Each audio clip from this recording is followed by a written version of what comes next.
New Zealand sells itself as the safest, cleanest, most peaceful corner of the map. Fjords carved by ice. Sheep outnumbering people 10 to 1. A haka performed for cruise ship passengers who film it on their phones and sail on to the next photograph an hour later. That is the version stitched into every tourism campaign this country has ever produced. And it is not exactly a lie. It is just not the whole picture.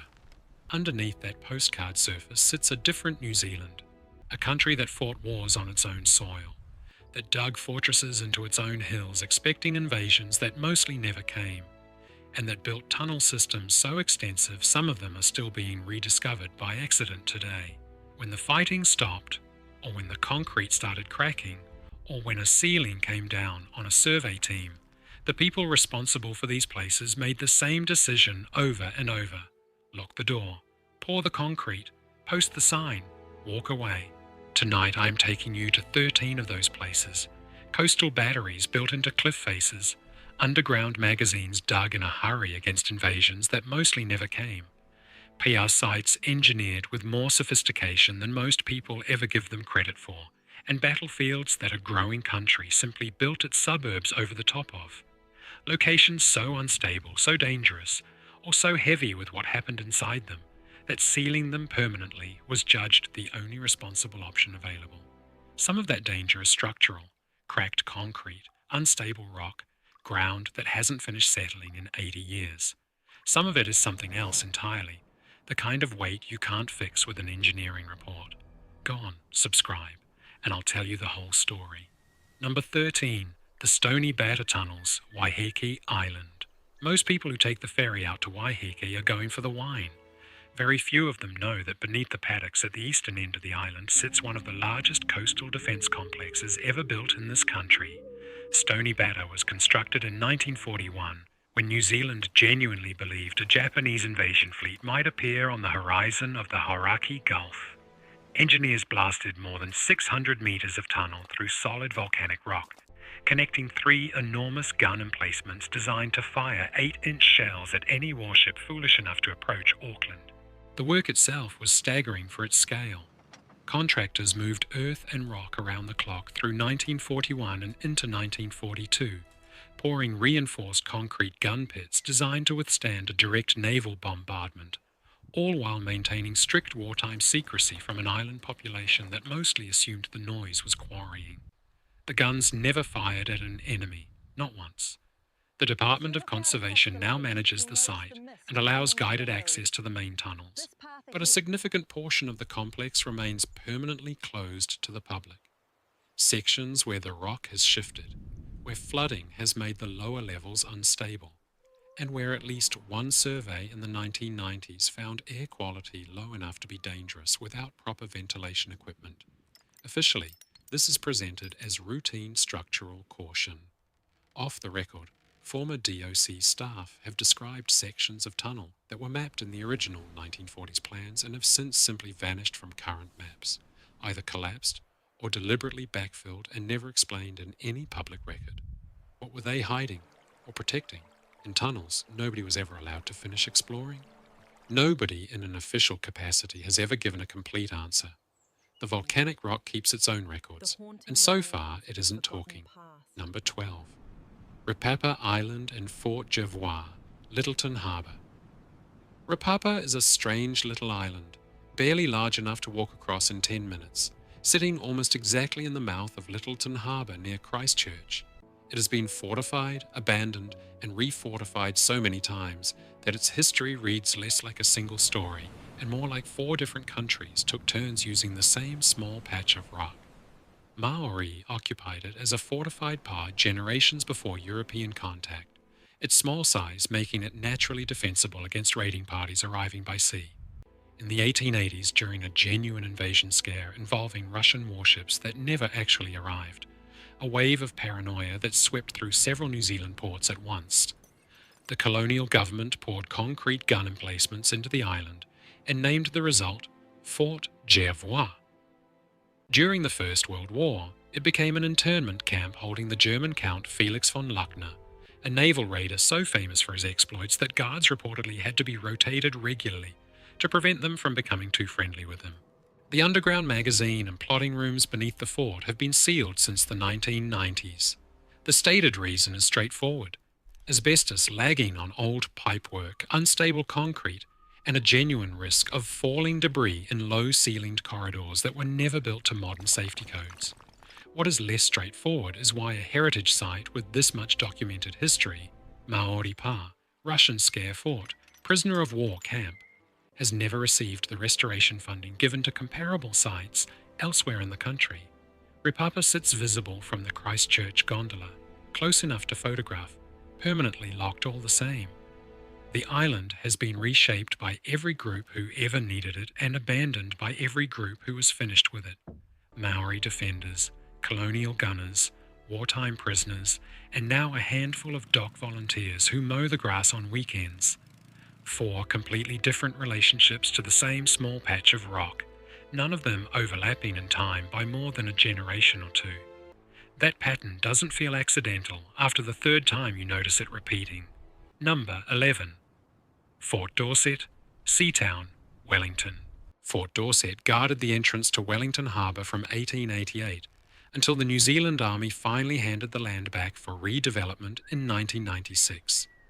In between those dates, it grew into a sprawling complex of gun emplacements, barracks, and, this is the part almost nobody outside the military knew about at the time, an underground magazine complex built to store enough ammunition to sustain a prolonged coastal defence campaign against an enemy fleet. At its wartime peak, Fort Dorset housed several hundred personnel and formed one corner of a coordinated defence triangle with 2 other Wellington Harbour forts, all 3 linked by telephone lines and a shared fire control system that could, in theory, concentrate the guns of all 3 positions on a single approaching target. When the Army left in 1996, most of the surface buildings were converted into housing, which is what you will find at Seatoun today if you go looking. The underground magazine tunnels were not converted, they were sealed. Structural engineers who inspected the site in the mid-1990s found significant water ingress and concrete degradation, made worse by decades of proximity to salt air. But locals who worked on the original decommissioning have spoken cautiously about a smaller, separate chamber discovered during that inspection. One that does not appear on any of the fort's original 1888 or 1930s construction plans. The Ministry of Defence has never issued a public statement explaining what that chamber was for, or when it was added. A subdivision now sits directly above a sealed 19th century arsenal, with at least one unexplained room inside it. If that one unsettles you, wait until we get to number 6. Number 10. Wrights Hill Fortress, Karori, Wellington. Wrights Hill is the most complete Second World War gun emplacement in New Zealand, and for most of the year the public cannot get inside it. Built in 1942 by 200 men working through a Wellington winter with hand tools and basic explosives, the fortress houses 2 6-inch naval guns capable of firing a shell over 24 kilometres. Far enough to hit a target well out in Cook Strait, in an era before radar-guided naval gunnery made that kind of range genuinely reliable. The tunnels connecting the gun pits to the underground plotting room and magazine run for hundreds of metres through the hillside, engineered with enough headroom to move ammunition on rail trolleys between chambers. The Wrights Hill Fortress Restoration Society opens the site only a handful of days each year, and even then only the main tunnel is accessible. The rest remains closed permanently, citing rockfall risk in sections where the tunnel roof was never properly lined, and ventilation shafts that were capped decades ago and never reopened.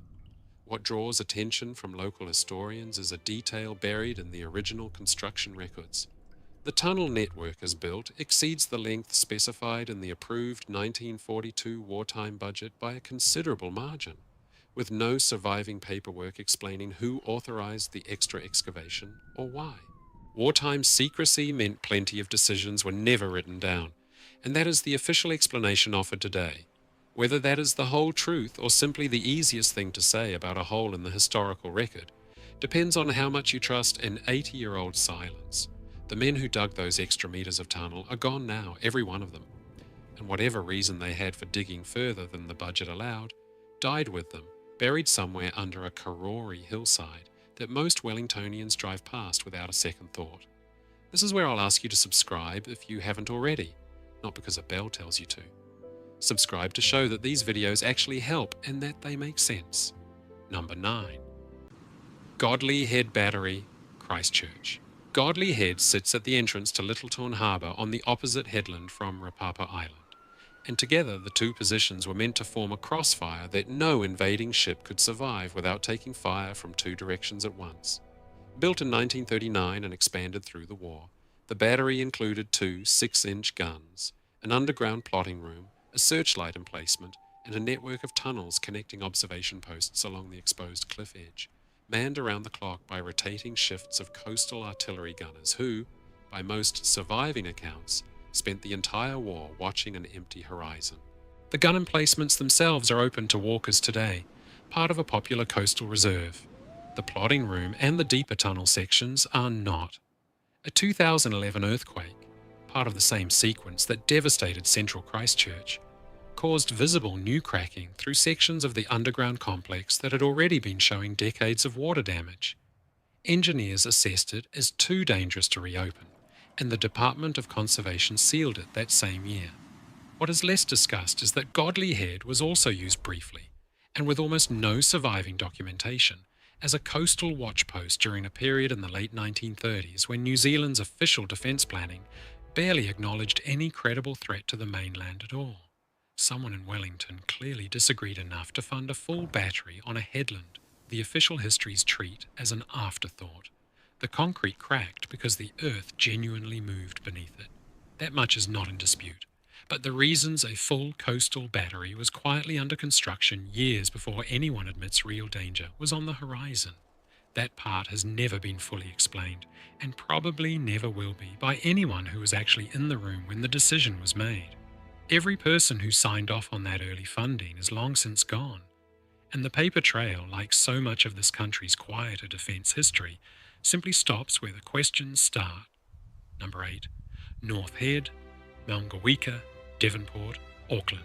Maungawhau, known to most visitors simply as North Head, is one of the most visited historic reserves in Auckland, and one of the most misunderstood.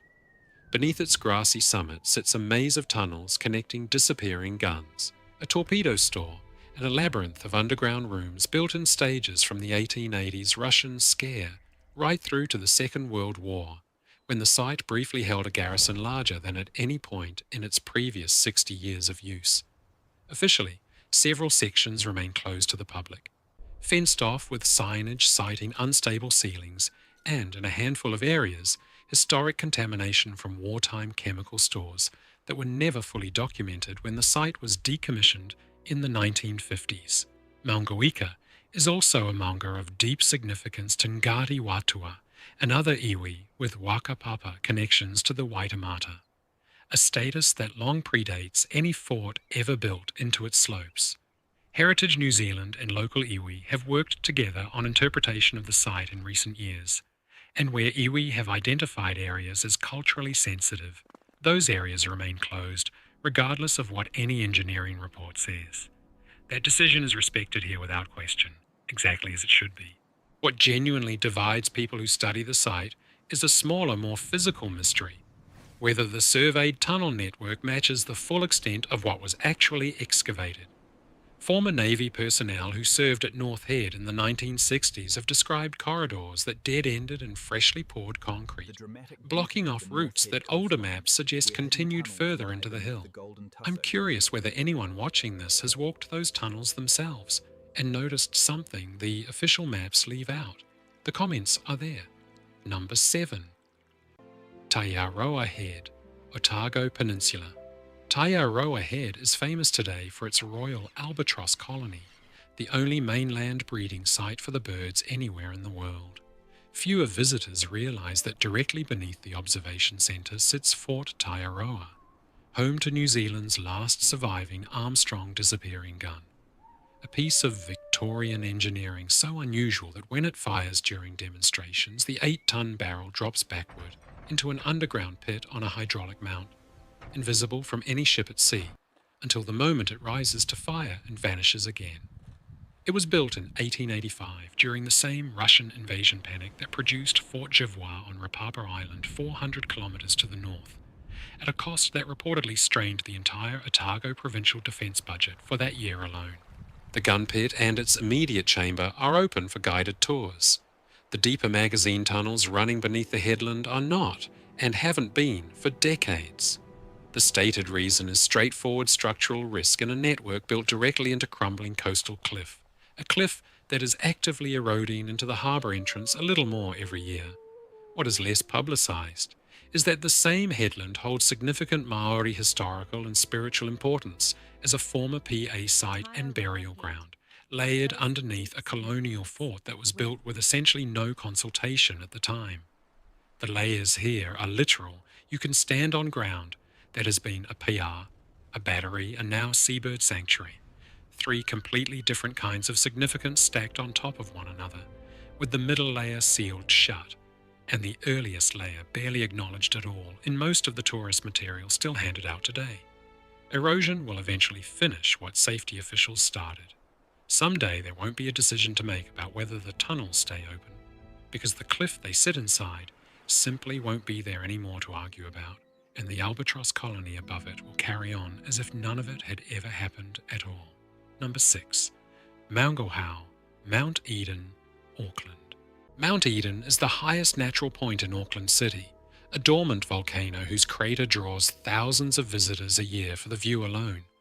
Almost none of them know that during the Second World War, air raid tunnels were dug into its lower slopes by civilian labour crews working night shifts, part of a city-wide network built in a hurry after the fall of Singapore in 1942 made a Japanese attack on Auckland feel, briefly and genuinely, like a real possibility rather than a distant hypothetical.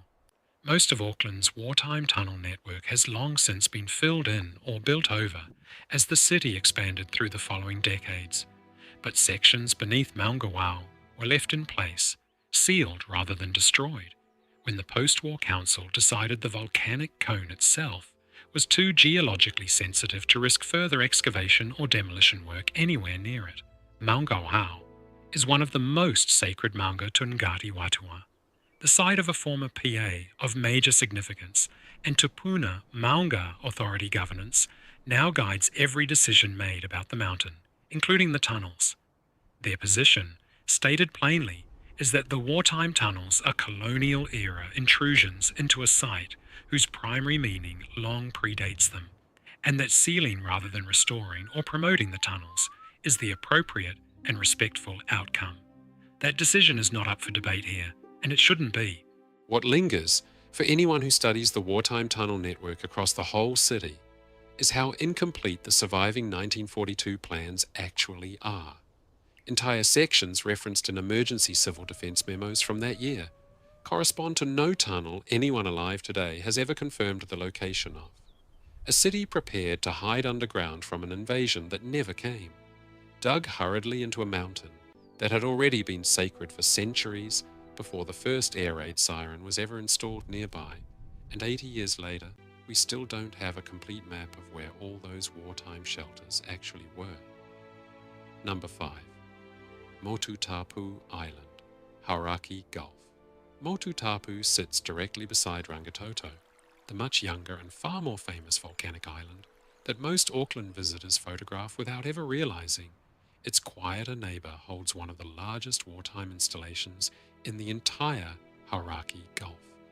Between 1941 and 1943, the Army built an extensive underground complex on Motutapu. Command posts, ammunition stores and troop shelters connected by tunnels dug into the island's soft volcanic soil, designed to house and coordinate the defence of Auckland's harbour approaches in the event of invasion. With a garrison that at times numbered in the hundreds, all housed on an island most Aucklanders today associate purely with a weekend walking track.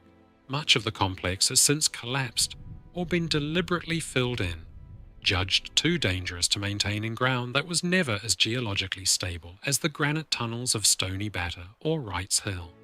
What remains accessible is limited to a handful of surface bunkers near the island's Second World War heritage trail.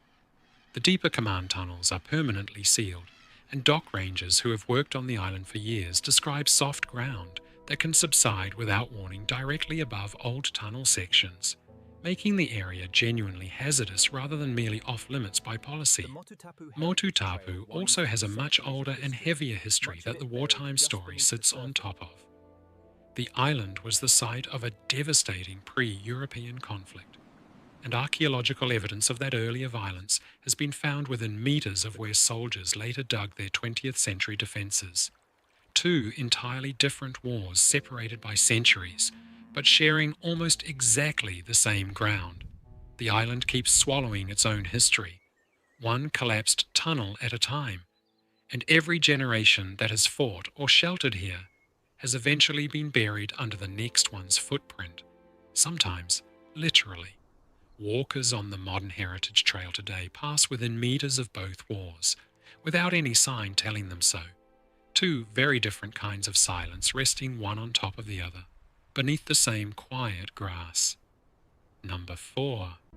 Rangiriri, Waikato.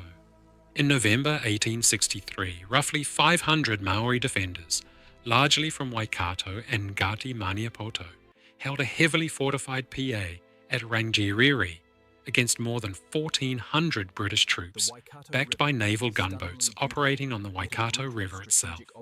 The defenders had spent months constructing an elaborate system of trenches, rifle pits, and an interior redoubt engineered with a sophistication that genuinely startled the British officers who eventually took it, several of whom later wrote home describing fortifications that outclassed anything they had expected to encounter in a colonial campaign.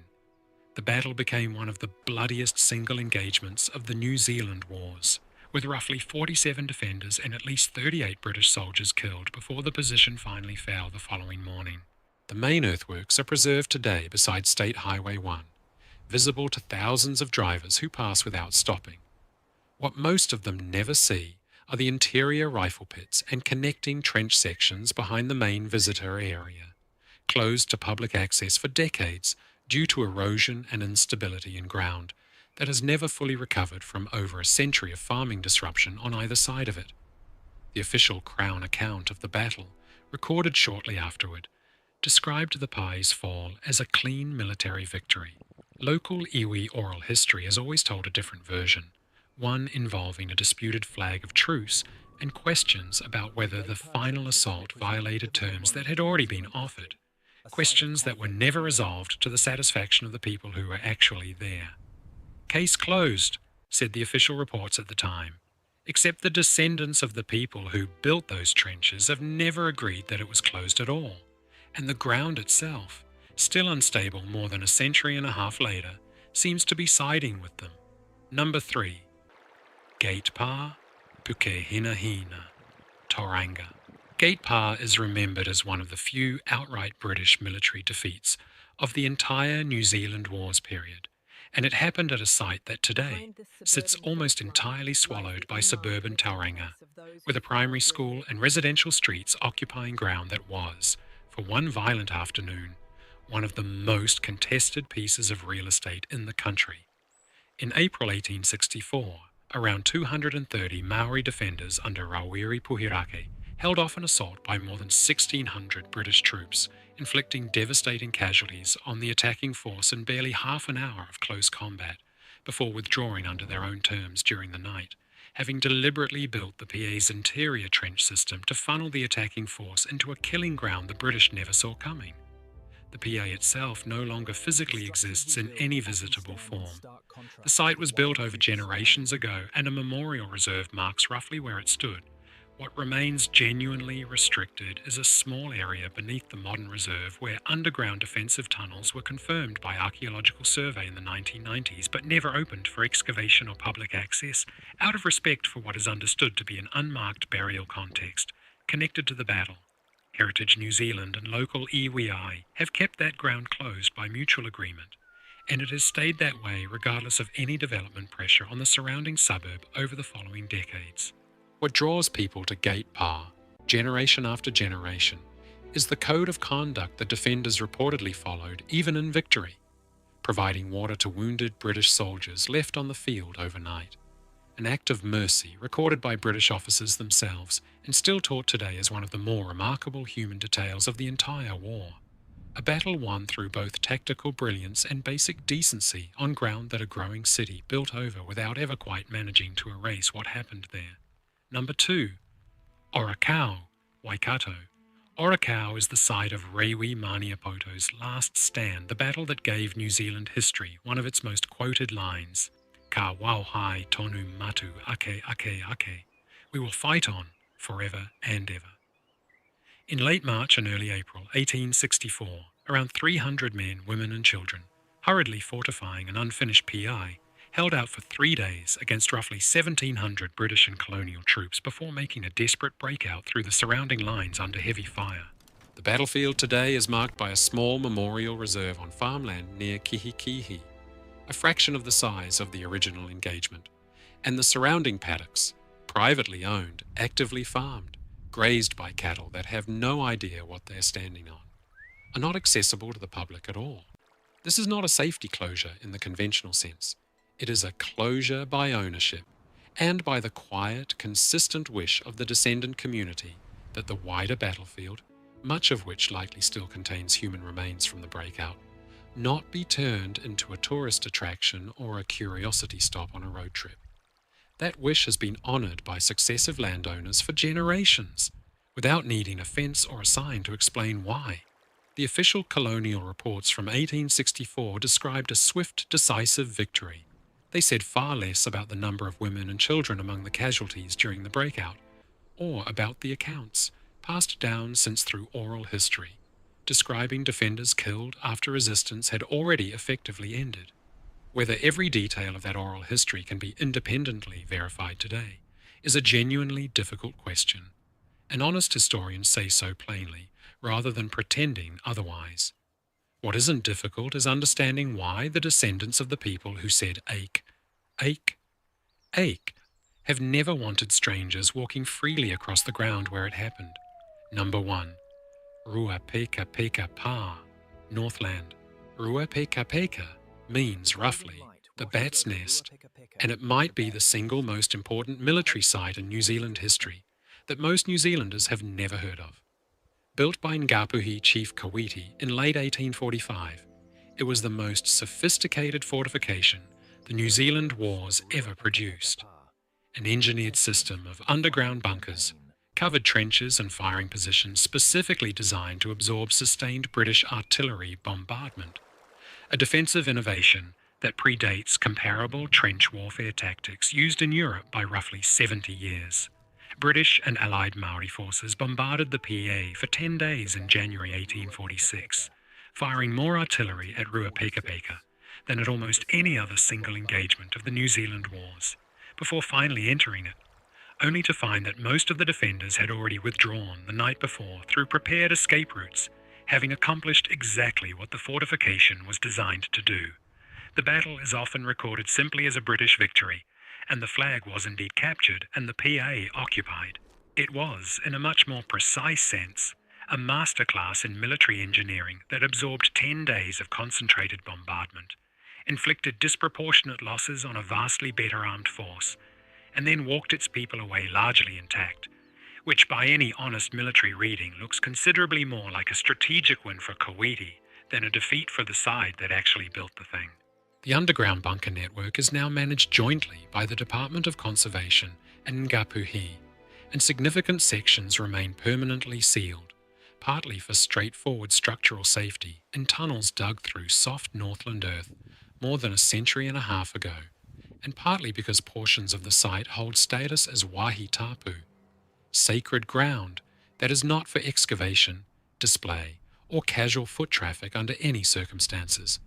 That decision belongs entirely to Ngāpuhi, and it is not questioned here. What Ruapekapeka leaves behind, more than any other place on this list, is a challenge to the version of this country's founding most people grew up with. A fortification built by Maori engineers, more advanced than anything the British Empire had produced for this kind of warfare, sits quietly on a Northland hillside, largely sealed, largely unvisited, and largely absent from the story most of the world still tells about how this country came to be. The bunkers remain in the dark beneath the bat's nest, holding a lesson in ingenuity and resistance that New Zealand is still, slowly learning how to tell properly. Every place on this list carries the same quiet argument underneath it, whether it was built by an empire trying to defend a coastline it feared losing, or by a chief trying to defend a people and a way of life it never should have had to defend at all. Sealing a place doesn't erase what happened inside it. It just changes who gets to decide when and how, and to whom the story finally gets told. Tunnels collapse, concrete cracks. Farmland gets sold and resold to people who never ask what happened on it before them. But somebody always remembers what the ground is actually holding, even after the door has been welded shut for 80 years, even after the paddocks have grown over 3 or 4 generations of new grass. That is what these 13 places have in common, once you strip away the guns and the dates and the concrete. Not danger for its own sake, but a country still working out how much of its own foundation it is genuinely ready to look at directly. Some of these places are sealed because an engineer signed a report. Others are sealed because a community decided quietly and without needing anyone's permission that some ground simply isn't for visitors. Both kinds of silence deserve respect, but only one of them is actually about safety. And I think if you have watched this whole video, you already know which is which without me needing to spell it out any further. If you have stood at any of these places yourself, or if your own family carries a version of one of these stories that never made it into an official record, I would genuinely like to know. Leave it in the comments below. I am a grandpa, and grandpas worry. Look after yourself.